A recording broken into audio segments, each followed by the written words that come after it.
Because it's really a tragic story what has happened to Argentina. I experienced disbelief that a person who calls himself an anarcho-capitalist actually becomes the president of Argentina. It feels like a dream. It's probably the country with the widest dispersal between different possible outcomes in the next few years. It could be a new economic miracle, but it could also go down the spiral. And I wanted to talk about you a little bit, because you are one of those who took the opposite path. So you were into the leftist movement, and now you believe in these liberal advances of the world. Why did you did it? Do you think? Yeah. And if something is changing in you, and you feel that in some time you will change your mind and turn back to the left.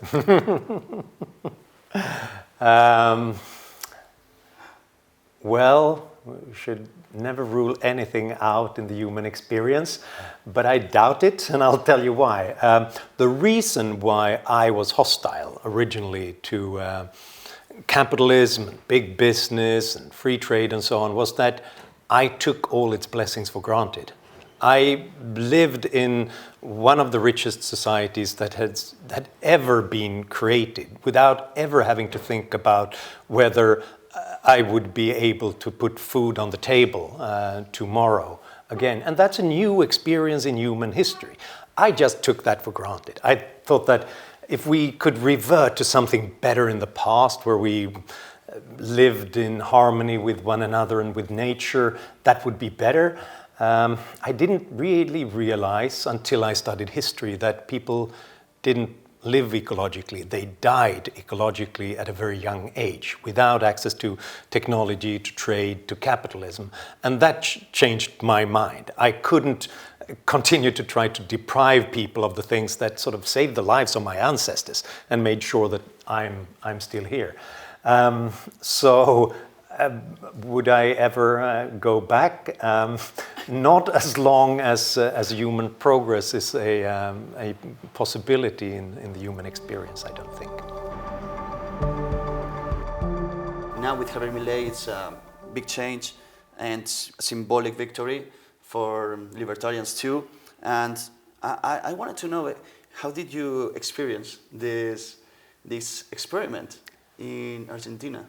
Well, I experienced disbelief that a person who calls himself an anarcho-capitalist actually becomes the president of Argentina. It feels like a dream, right? But I think it tells you that if you implement the same mistaken policies for 100 years, which turns one of the richest countries on the planet into a poor country, relatively speaking, then people are at last willing to try anything else to get out of that disaster. Because it's really a tragic story what has happened to Argentina. I have ancestors, or part of my sort of family tree, which when they were migrating from Sweden in the late 19th century, were thinking, so should we go to New York or should we go to Buenos Aires? It seems like Buenos Aires, that's probably a better idea, right? It's so rich and all that potential. They will own the world.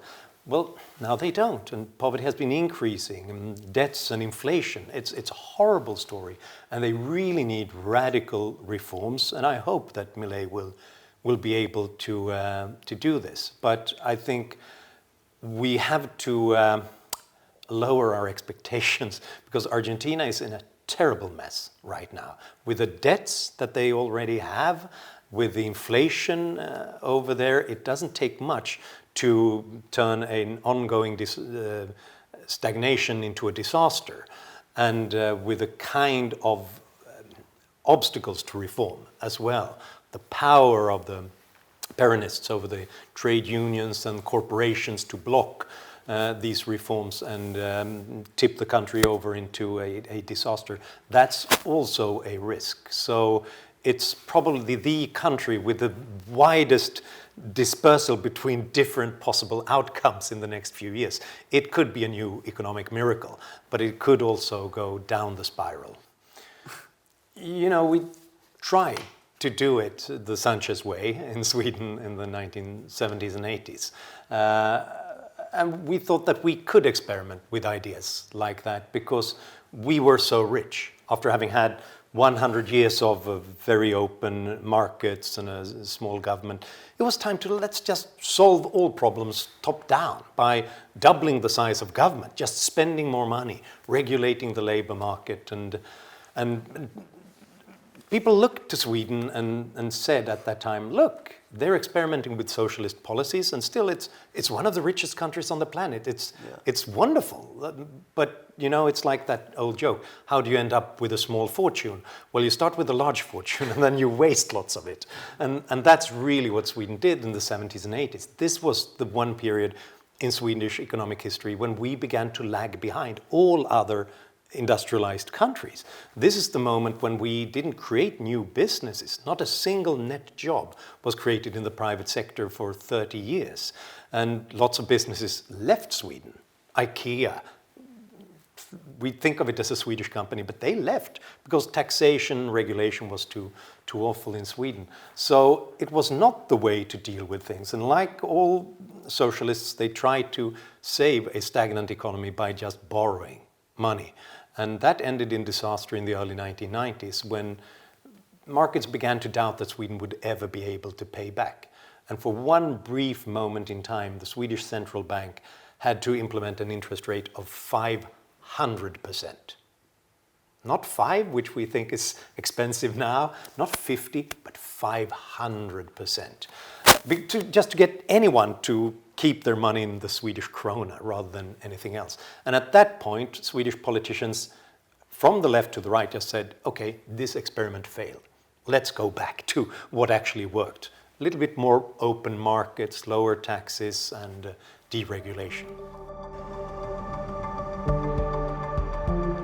I'm quite worried about the world right now because we've ended up in this situation where lots of people are longing for strong men to protect them, and we've entered an era of nationalist and protectionist policies. And once that happened in certain countries, it spreads around the world. Nothing is more globalized than nationalism because for some reason people think that if, oh, look, they've implemented nationalist policies and implemented trade barriers, then we also have to sort of throw rocks into our harbors to make them less accessible to foreign ships. And obviously if a nation becomes more aggressive, others respond with more aggressive aggression as well. So yes, I'm worried about the future of the world. I'm always an optimist about mankind.